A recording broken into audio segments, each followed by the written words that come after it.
মার্কিন ইসরায়েলি হামলায় ইরানের সর্বোচ্চ নেতা খামেনি নিহত, আলী রেজা আরাফির নেতৃত্বে লিডারশিপ কাউন্সিল।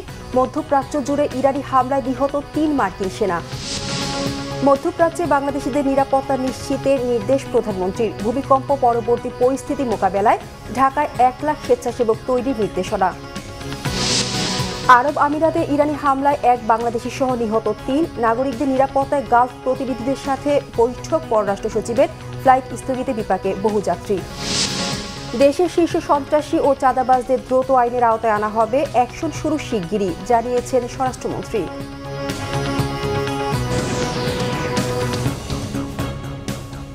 দেখছিলেন ক্রাউন সিলেন সংবাদ শিরোনাম। মধ্যপ্রাচ্যের যুদ্ধ পরিস্থিতিতে বাংলাদেশি নাগরিকদের নিরাপদে রাখতে যথাযথ উদ্যোগের নির্দেশ দিয়েছেন প্রধানমন্ত্রী তারেক রহমান। মধ্যপ্রাচ্য সংকটে তেলের বাজারের প্রভাব বাংলাদেশে পড়বে না বলে আশাবাদী পররাষ্ট্র বিষয়ক উপদেষ্টা। অন্যদিকে ভূমিকম্প পরবর্তী পরিস্থিতি মোকাবেলায় ঢাকায় ১ লাখ স্বেচ্ছাসেবক প্রস্তুত রাখার নির্দেশ দিয়েছেন প্রধানমন্ত্রী। রাজধানীর বিভিন্ন এলাকার খেলার মাঠ ও স্কুলগুলোকে আশ্রয় কেন্দ্র বিবেচনায় প্রস্তুত রাখতেও বলেছেন। রিপোর্ট সৈয়দ আব্দুল মুহিতের। সপ্তাহের প্রথম সরকারি কার্যদিবস রবিবার সচিবালয়ের নিজ দপ্তরে অফিস করেন প্রধানমন্ত্রী তারেক রহমান। শুরুতেই বসেন দুর্যোগ ব্যবস্থাপনা নিয়ে সংশ্লিষ্ট মন্ত্রী, প্রতিমন্ত্রী ও সচিবের সাথে। পরে বৈঠকের বিস্তারিত জানান দুর্যোগ ব্যবস্থাপনা ও ত্রাণ মন্ত্রী আসাদুল হাবিব দুলু।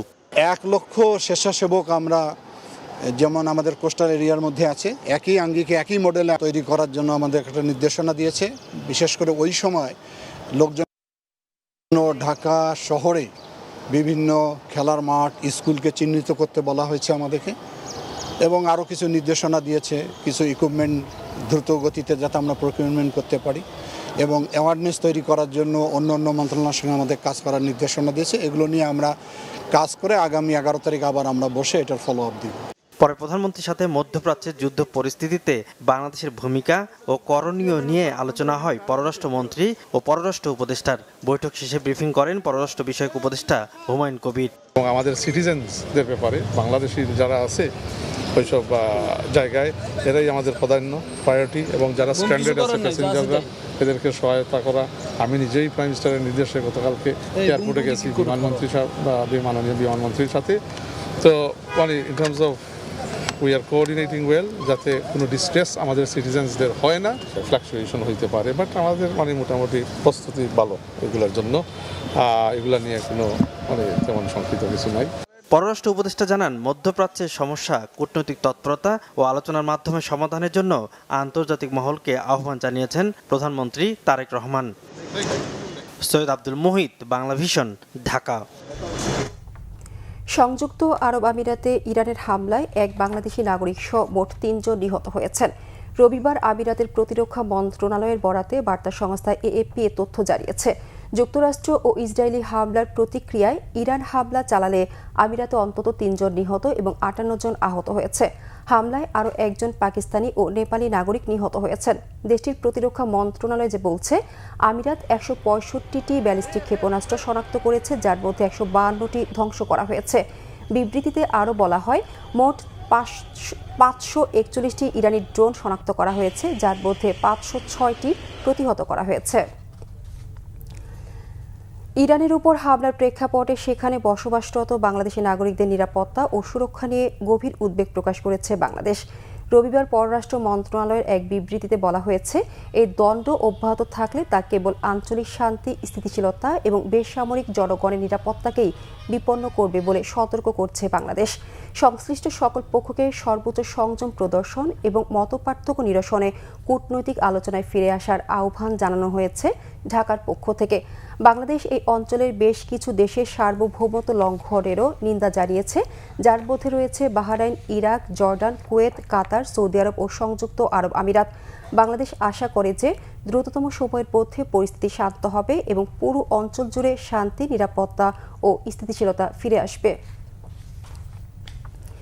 এদিকে ইরান ইসরায়েল ইস্যুতে মধ্যপ্রাচ্যে বাংলাদেশের নাগরিকদের নিরাপত্তা নিয়ে গালফভুক্ত দেশগুলোর প্রতিনিধি দলের সাথে বৈঠক করেছেন পররাষ্ট্র সচিব আসাদ আলম সিয়াম।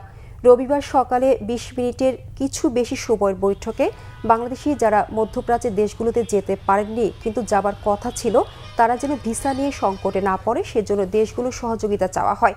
একই সাথে দ্রুত যাবার ব্যবস্থা করতেও বাংলাদেশের পক্ষ থেকে বলা হয়েছে। এ সময় দেশগুলোর পক্ষ থেকে জানানো হয়, পরিস্থিতি যত দ্রুত স্বাভাবিক হবে তত দ্রুত বাংলাদেশিদের সংকট সমাধানের চেষ্টা করবে তারা।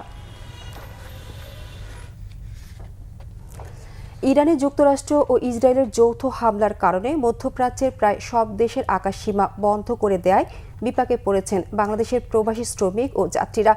হজরত শাহজালাল আন্তর্জাতিক বিমানবন্দরে অনিশ্চয়তা নিয়ে অপেক্ষায় মধ্যপ্রাচ্যগামী প্রবাসী শ্রমিকরা। তবে বাতিল হওয়া ফ্লাইট রিশিডিউল করে যাত্রীদের গন্তব্যে পৌঁছে দিতে সরকারের প্রস্তুতি রয়েছে বলে জানিয়েছেন বিমান প্রতিমন্ত্রী এম রশিদুজ্জামান মিল্লাত। তিনি জানান, রবিবার রিয়াদ, জেদ্দা ও মাস্কাট রুটে ফ্লাইট চালু করেছে ইউএস বাংলা এয়ারলাইন্স। পরিস্থিতির উন্নতি হলে বিমান বাংলাদেশ এয়ারলাইন্স সহ অন্যান্য ফ্লাইটও স্বাভাবিক করা হবে। প্রতিমন্ত্রী আরও জানান, ইরান ইসরায়েল পরিস্থিতি বিবেচনা করে ঢাকা থেকে মধ্যপ্রাচ্যগামী বাতিল হওয়া অর্ধশতাধিক ফ্লাইট রিশিডিউল করা হবে।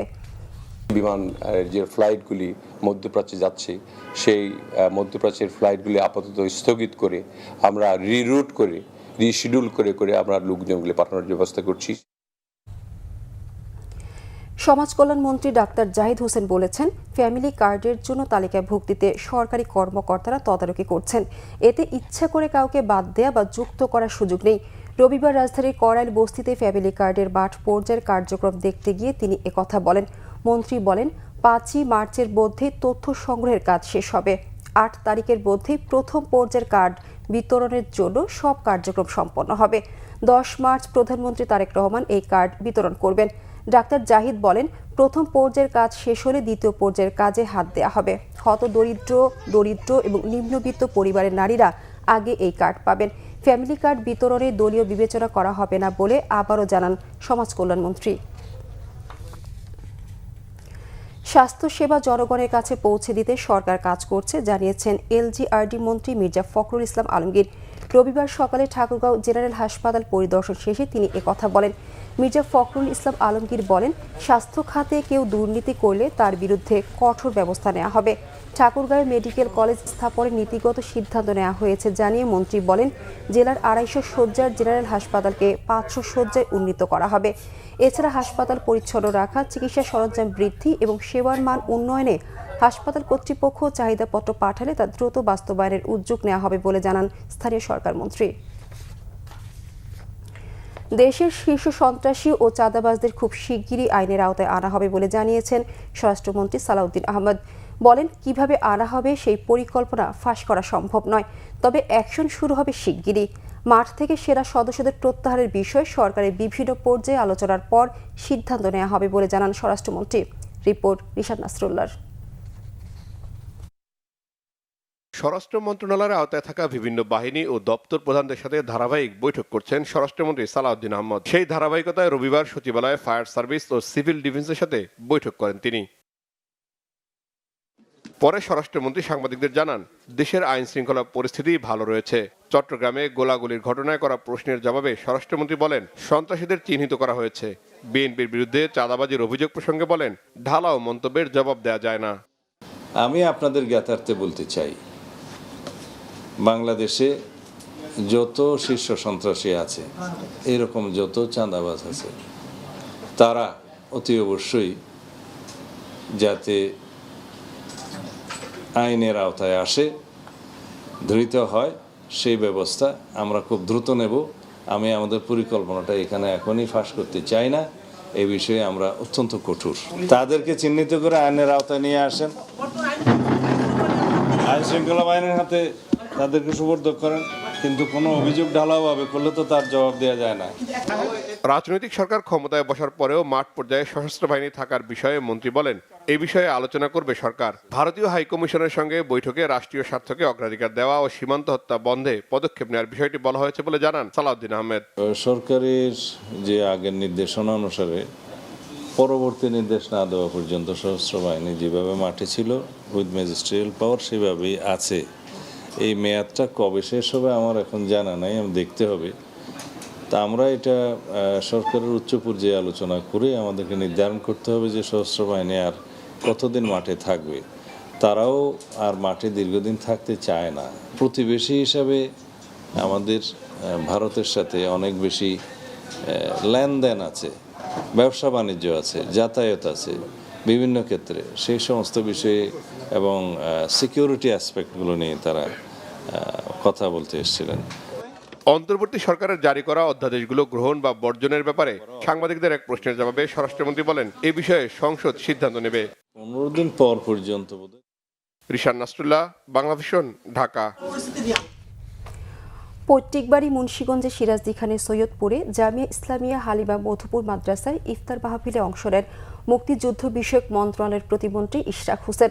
রবিবার আসরের নামাজের পর তিনি মাদ্রাসায় উপস্থিত হয়ে আল্লামা আব্দুল হামিদ পীর সাহেব মধুপুরের কাছ থেকে দোয়া নেন। এ সময় মুন্সিগঞ্জ জেলা প্রশাসক সৈয়দা নূরমহল আশরাফি ও পুলিশ সুপার মোহাম্মদ মেনহাজুল আলম প্রতিমন্ত্রীকে ফুলের শুভেচ্ছা জানান। অনুষ্ঠানে আর উপস্থিত ছিলেন সিরাজদি খান উপজেলা নির্বাহী কর্মকর্তা রূপা ঘোষ, উপজেলা সহকারী কমিশনার তৌহিদুল ইসলাম বাড়ি, সিরাজদি খান সার্কেলের সহকারী পুলিশ সুপার আনোয়ার পারভেজ, সিরাজদি খান থানার ভারপ্রাপ্ত কর্মকর্তা এম এ হান্নান এবং খতমে নবুয়াত সংরক্ষণ কমিটির ভাইস চেয়ারম্যান আবু আম্মার আবদুল্লাহ সহ স্থানীয় গণ্যমান্য ব্যক্তিবর্গ। ইফতার ও দোয়া মাহফিলের আগে পীর সাহেব মধুপুর মুক্তিযুদ্ধ মন্ত্রণালয়ের প্রতিমন্ত্রী ইশরাক হোসেনের হাতে ধর্মীয় বই সহ বিভিন্ন উপহার সামগ্রী তুলে দেন।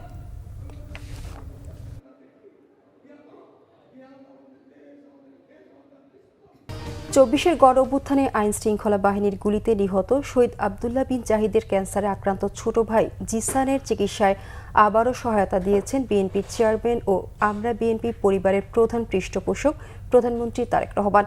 রবিবার সন্ধ্যায় গুলশানে শহীদ আব্দুল্লাহ বিন জাহিদের মায়ের হাতে আমরা বিএনপি পরিবারের পক্ষ থেকে চিকিৎসা সহায়তা দেন বেসামরিক বিমান পরিবহন ও পর্যটন প্রতিমন্ত্রী এবং বিএনপির কোষাধ্যক্ষ এম রশিদুজ্জামান মিল্লাত।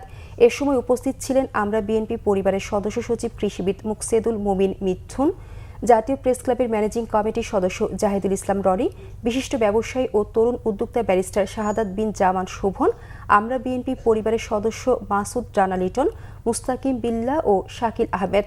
বিএনপির চেয়ারম্যান তারেক রহমান অসুস্থ মাহমুদুল্লাহ বিন জিসানের চিকিৎসার দায়িত্ব নিয়েছেন। এর আগে তাকে আরও কেমোথেরাপি ও রেডিওথেরাপি সহ সম্পূর্ণ খরচ আমরা বিএনপি পরিবারের পক্ষ থেকে দেওয়া হয়েছে। আজকে যে আমার পাশে যে শিশুটি বসে আছে তিনি সে ক্যান্সার আক্রান্ত, তার মা এখানে উপস্থিত।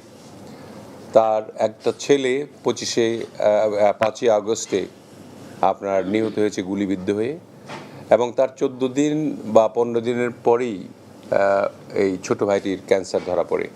এবং অত্যন্ত দুঃখের বিষয়, তার পিতা স্ট্রোক করে হয়তো তিনি এই পৃথিবী থেকে বিদায় নিয়েছেন।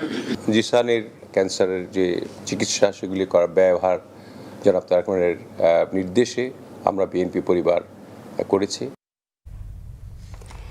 যারা গণতন্ত্রের ফেরি করেন তারা কিভাবে একটি দেশে অমানবিক হামলা করতে পারে প্রশ্ন তুলেছেন জামায়াত ইসলামী নায়েবে আমির এটিএম আজহারুল ইসলাম। বলেন, জাতিসংঘ কয়েকটি দেশের তাবেদার শক্তি হিসেবে অবতীর্ণ হয়েছে। ইরানের সর্বোচ্চ ধর্মীয় নেতা আয়াতুল্লাহ আলী খামেনি ও ঊর্ধ্বতন সামরিক কর্মকর্তাদের হত্যা এবং চুয়াডাঙ্গার জামায়াত নেতাকে হত্যার প্রতিবাদে রবিবার রাজধানীর জাতীয় মসজিদ বায়তুল মোকাররমের উত্তর গেটে বিক্ষোভ পূর্ব সমাবেশে তিনি একথা বলেন। এ সময় এটিএম আজহার হামলা বন্ধ না করলে বাংলাদেশে ইসরায়েলি পণ্য বয়কটের হুঁশিয়ারি দেন। ইরানের উপর ইসরায়েল ও যুক্তরাষ্ট্রের হামলাকে তিনি গণতন্ত্র ও মানবতার উপর হামলা বলে উল্লেখ করেন। চুয়াডাঙ্গার জীবননগরে জামায়াতের নেতা হাফিজুরের হত্যার প্রতিবাদ জানিয়ে দলটির নেতারা বলেন, হত্যার রাজনীতি করে টিকে থাকা যায় না। অবিলম্বে হত্যাকারীদের গ্রেফতারের দাবি জানান তারা। জাতিসংঘ গঠন করা হয়েছে কি জন্য? শান্তি প্রতিষ্ঠার জন্য। জাতিসংঘ কয়েকটি দেশের তাবেদার শক্তি হিসাবে তারা আজকে ভূমিকা অবতীর্ণ হয়েছে। নিরীহ শান্তিকামী দেশগুলোর পক্ষে তারা আসে না। এই জাতিসংঘ এই ভূমিকা পালন করে জনগণ একদিন বলবে জাতিসংঘের কোনো প্রয়োজন নাই। আমরা জাতিসংঘকে তার যথার্থ ভূমিকা পালন করার উদাত্ত আহ্বান জানাবো। সাথে সাথে মুসলিম বিশ্বের দ্বারা গঠিত ওআইসি তারা যথার্থ ভূমিকা পালন করতে পারছে না। আমরা তাদেরকে আহ্বান জানাবো, আপনারা ওআইসি মুসলিম বিশ্বের মূল হিসাবে দায়িত্বপ্রাপ্ত হিসাবে আপনারা যথার্থ দায়িত্ব পালন করেন। সংবাদ শেষ করব ক্রাউন সিমেন্ট শিরোনামগুলো আরেকবার জানিয়ে। মার্কিন ইসরায়েলি হামলায় ইরানের সর্বোচ্চ নেতা খামেনি নিহত। আলী রেজা আরাফির নেতৃত্বে লিডারশিপ কাউন্সিল। মধ্যপ্রাচ্য জুড়ে ইরানি হামলায় নিহত 3 মার্কিন সেনা। মধ্যপ্রাচ্যে বাংলাদেশিদের নিরাপত্তা নিশ্চিতের নির্দেশ প্রধানমন্ত্রীর। ভূমিকম্প পরবর্তী পরিস্থিতি মোকাবেলায় ঢাকায় 1 লাখ স্বেচ্ছাসেবক তৈরির নির্দেশনা। আরব আমিরাতে ইরানি হামলায় এক বাংলাদেশি সহ নিহত 3। নাগরিকদের নিরাপত্তায় গালফ প্রতিনিধিদের সাথে বৈঠক। পররাষ্ট্র সচিবের ফ্লাইট স্থগিতে বিপাকে বহু যাত্রী। দেশের শীর্ষ সন্ত্রাসী ও চাঁদাবাজদের দ্রুত আইনের আওতায় আনা হবে, অ্যাকশন শুরু শিগগিরই, জানিয়েছেন স্বরাষ্ট্রমন্ত্রী।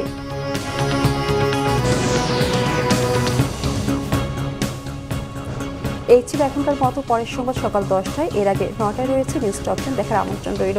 এছাড়া বাংলাদেশের সংবাদ ও সংবাদ সংশ্লিষ্ট অনুষ্ঠান দেখতে ভিজিট করুন www.bbnews24.com ও facebook.com/bangladeshnewsে এবং সাবস্ক্রাইব করুন youtube.com/bangladeshnnews। ধন্যবাদ সবাইকে।